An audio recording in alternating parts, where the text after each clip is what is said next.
हमारे लोगों के ऊपर मुकदमे लगाए।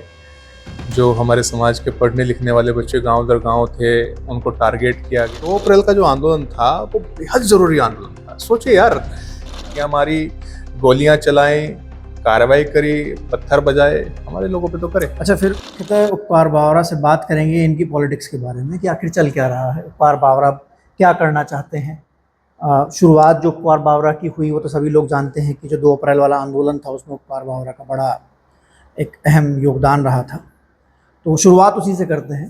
तो 2 अप्रैल वाला आंदोलन था जिससे आप मुख्यतः एक लाइट में आए और पूरे प्रदेश को, देश को ये पता लगा कि उपकार बावरा ने भी संघर्ष किया है। तो क्या वो मुकदमे अभी भी हैं?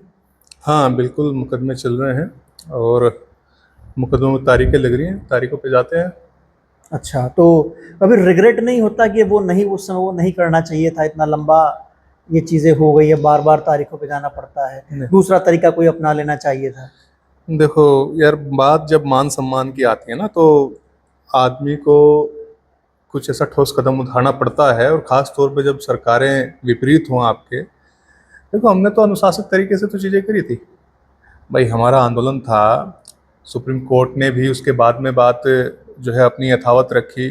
सुप्रीम कोर्ट कह रहा था कि जो अनुसूचित जाति के लोग हैं वो इस SC/ST एक्ट का दुरुपयोग कर रहे हैं। बाद में सुप्रीम कोर्ट ने भी ये माना कि नहीं, दुरुपयोग नहीं हो रहा है। बावजूद उसके भी हमने शांति प्रिय अपना जो है 2 अप्रैल 2018 का आंदोलन करा। उसमें प्रशासन की ओर से हिंसात्मक कार्रवाई हुई।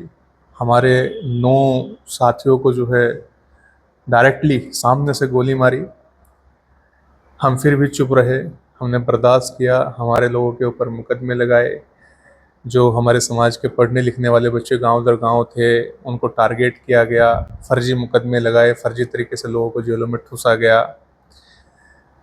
तो हमने तो अपनी तरफ से भाई अनुशासन का ही परिचय दिया। बाकी जब आप ऐसी सरकार जब देश में चल रही हो जो खास तौर पे दबे कुचले समाज को मुख्य धारा में नहीं लाना चाहती, तो वो अपने हिसाब से कार्रवाई करती है। सरकार का, प्रशासन का तो ये एंगल भी रहता है कि जब जब जब भीड़ जो होती है, जो प्रदर्शनकारी भाई, आप लोग इतिहास उठा के देखो, जितने भी आपके खास तौर पे बहुजन समाज के, पिछड़े समाज के, दलित समाज के आंदोलन हुए हैं अपने अधिकारों के लिए, और सरकारें जो हैं उनके विपरीत रही हैं, तो उनमें हमेशा हिंसात्मक कार्रवाई हुई और उनके आंदोलन को सफल ना होने का जो है पूरा पूरा कार्यक्रम रचाया गया।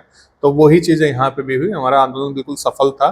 और ये लास्ट मोमेंट पे जब हम लोगों ने सारी चीज़ें कर ली, हम लोग जा रहे थे, उसके बाद इन लोगों ने लाठियाँ मारी, गोलियां चलाई, कार्रवाई करी, पत्थर बजाए, हमारे लोगों पे तो करे। अच्छा, फिर मेन चीज़ ये है कि चंद्रशेखर भी उसी तरीके के आंदोलन करते हैं। अमूमन हम देख रहे हैं कि चंद्रशेखर कहीं जाते हैं तो उनके जो कार्यक्रम होते हैं उसमें अभी प्रयागराज का एक मामला था वहाँ पे। देखो, मैं आपकी बात बिल्कुल रोक के कहना चाहूँगा। चंद्रशेखर जो है भाई, वो दूसरे तरीके का आंदोलन करते हैं। हमने जो आंदोलन किया 2 अप्रैल के आंदोलन की पृष्ठभूमि आप समझिए वो क्या था, क्यों था।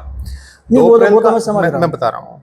2 अप्रैल का जो आंदोलन था वो बेहद जरूरी आंदोलन था। सोचिए यार, एक ऐसा समाज जिसकी आज के समय में अगर कोई घटना हो जाती है, हाथरस की घटना आपके याद होगी। हाथरस में बच्ची के साथ बलात्कार हुआ, उसकी हत्या हो गई, बावजूद उसके भी मुकदमा दर्ज करने पे पूरा संघर्ष करना पड़ गया लोगों को।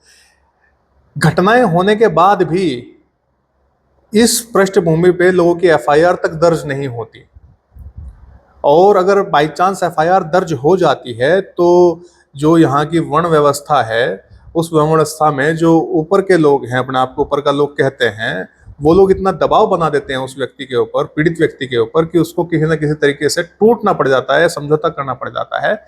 और बाद में सुप्रीम कोर्ट में वो मामला जा करके जो है ये कहा जाता है कि भाई ये मामला फर्जी दर्ज किया गया था। तो ऐसी परिस्थितियों में वो आंदोलन बेहद ज़्यादा जरूरी हो जाता था, क्योंकि इस समाज के पास वो एक्ट ही एक ऐसा हथियार है जिसके माध्यम से ये थोड़ा सा सुरक्षित महसूस करता है अपने आप को। अगर वो खत्म हो जाता है या उसकी जो है धार खत्म हो जाती, जैसा कि सुप्रीम कोर्ट ने उस समय कहा था, अगर वो खत्म हो जाता तो समझिए समाज के पास बचता क्या। आज जो थोड़ा बहुत डर